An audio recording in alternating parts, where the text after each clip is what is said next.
Les technologies de parking automatique ou semi-automatique, eh bien, on vous en présente souvent lors de nos essais sur 01net, mais on est aujourd'hui sur le centre d'essai de Bosch et on va découvrir un petit peu ce qui nous attend dans un futur proche. Regardez, c'est parti. Alors, à bord de cette Mercedes, on a évidemment un équipement qui est assez proche de ce qui se fait de série avec 4 caméras, des caméras à l'arrière, au niveau du haillon, à l'avant et sous les rétroviseurs pour une vision à 360 degrés.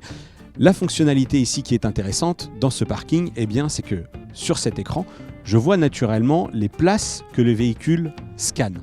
La grosse nouveauté, eh bien, c'est que quelle que soit l'orientation de ces places, le véhicule va se charger de lui-même, de la manœuvre, et en plus d'une manœuvre parfaitement ajustée entre les deux bandes blanches, entre le marquage, ce qui va permettre donc que si jamais tous les autres véhicules sont mal garés, vous serez bien garé.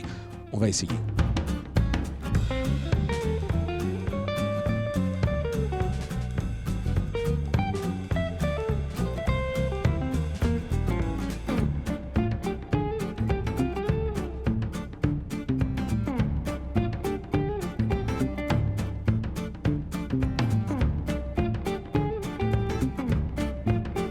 Nous, on trouvait déjà la manœuvre très réussie, mais visiblement l'exigence, selon Bosch, va un petit peu plus loin, parce que le système est en train de refaire la manœuvre pour se centrer parfaitement par rapport au marquage au sol.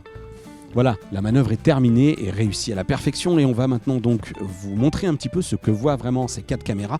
Regardez ici, on a évidemment la caméra à l'avant, et grâce à ce smartphone, eh bien, on peut consulter la vue sous tous les angles, tout simplement, ici à gauche, à droite, à l'arrière évidemment, et en plus on va avoir une vue à 360 degrés dans laquelle on peut carrément tourner autour du véhicule. Alors c'est des choses qu'on a déjà vues sur des véhicules de série, et alors il y a quelque chose qui m'amuse beaucoup, c'est la possibilité de rendre le véhicule transparent finalement pour faire ces manœuvres lorsqu'on veut avoir tout simplement le véhicule représenté dans son environnement. Voilà, donc ça c'était une fonctionnalité qui pourrait arriver assez rapidement. On ne nous donne pas encore de date très précise, mais ça utilise des équipements de série. Finalement, rien de très problématique. Et surtout, pour les grosses voitures, ça sera vraiment une fonctionnalité très intéressante.